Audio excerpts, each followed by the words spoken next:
Assalamualaikum warahmatullahi wabarakatuh. Nama saya Weni Eria Putri, NIM 119207218339. Saya berasal dari kelas Ilmu Hukum C semester 4. Saya berasal dari Universitas Sultan Syarif Qasim, Riau. Baiklah, di sini saya akan mempresentasikan atau menjelaskan tentang mekanisme penegakan hukum hak asasi manusia di Indonesia. Hak asasi manusia adalah sebuah konsep hukum dan normatif yang menyatakan bahwa manusia memiliki hak yang melekat pada dirinya karena ia adalah seorang manusia. Hak asasi manusia berlaku kapan saja, di mana saja, dan kepada siapa saja, sehingga sifatnya universal. Hak asasi manusia pada prinsipnya tidak dapat dicabut. Hak asasi manusia juga tidak dapat dibagi-bagi, saling berhubungan dan saling bergantungan. Hak asasi manusia biasanya dialamatkan kepada negara, dan dalam kata lain, negara adalah mengemban kewajiban untuk menghormati, melindungi, dan memenuhi hak asasi manusia, termasuk dengan mencegah dan menindaklanjuti penyelenggaraan yang dilakukan oleh swasta. Dalam terminologi modern, hak asasi manusia dapat digolongkan menjadi hak sipil dan politik yang berkenaan dengan kebebasan sipil, misalnya hak untuk hidup, hak untuk tidak disiksa, dan hak untuk mendapat kebebasan berpendapat, serta hak ekonomi, sosial, dan budaya yang berkaitan dengan akses ke barang publik, seperti hak untuk memperoleh pendidikan yang layak, hak untuk kesehatan, hak atas perumahan. Dan upaya penegakan HAM telah dilakukan di setiap negara. Terungkap bahwa semua negara yang ada di dunia menjunjung tinggi hak asasi manusia. Namun, dalam upaya penegakan dari setiap negara berbeda-beda, karena masing-masing mempunyai ideologi, budaya, dan nilai khas tersendiri.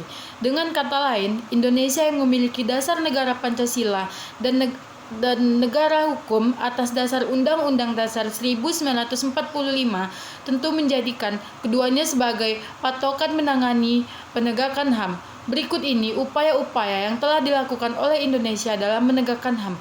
Pembentukan Komnas HAM. Komnas HAM, lembaga ini memiliki status yang setingkat dengan lembaga-lembaga negara lain di Indonesia. Fungsi lembaga yang dibentuk pada 7 Juni 1993 ini adalah melakukan penelitian, penyuluhan, pemantauan, dan mediasi terkait masalah HAM. Lembaga ini diisi dengan anggota berjumlah 35 orang yang semuanya dipilih oleh DPR dan disahkan Presiden. Mereka semua mempunyai wewenang untuk melakukan perdamaian pada pihak yang berkonflik, menyelesaikan masalah dengan cara konsultasi dan negosiasi, merekomendasikan suatu kasus hak asasi manusia kepada DPR dan diteruskan penanganannya, serta menyerahkan kepada pihak yang berkonflik untuk menyelesaikan masalah di pengadilan. Hanya itu, setiap individu dari negara di Indonesia diizinkan untuk mengadukan masalah kepada lembaga itu jika terjadi kasus pelanggaran hak asasi manusia. Pembentukan instrumen HAM meliputi alat-alat yang digunakan untuk melindungi dan menegakkan HAM, diantaranya adalah lembaga Komnas HAM, serta peraturan-peraturan tentang HAM. Peraturan ini ternyata diciptakan agar jaminan hukum dan arahan proses penegakan HAM bisa berjalan dengan baik. Berikut ini beberapa aturan yang dibuat untuk mengatur perihal hak asasi manusia di Indonesia.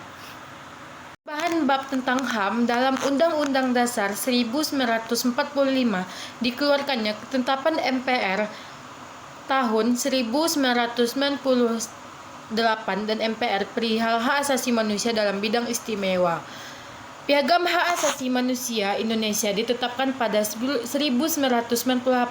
Dibuatnya Undang-Undang Republik Indonesia Nomor 39 Tahun 1999 yang dilanjutkan dengan keluarnya Perpu Nomor 1 Tahun 1999 mengenai Pengadilan Hak Asasi Manusia. Setelah itu ditetapkan lagi menjadi sebuah aturan di dalam Undang-Undang Republik Indonesia tahun 2000 Nomor 26 Tahun 2000 perihal Pengadilan Hak Asasi Manusia.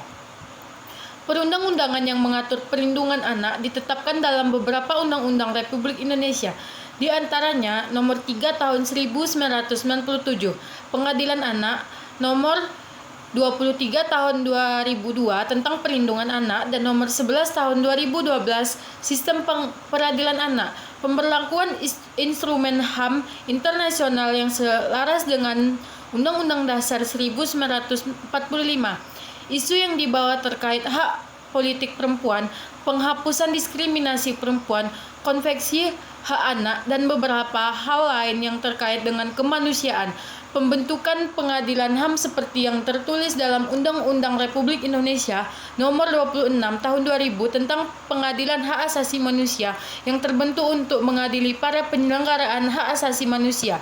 Selengkapnya, pengadilan yang satu ini khusus menangani kasus pelanggaran hak asasi manusia mulai dari masalah antar individu hingga masyarakat luas. Pengadilan ini diberikan tugas dan wewenang untuk memeriksa serta memutuskan kasus pelanggaran HAM yang terjadi di Indonesia maupun di luar wilayah negara.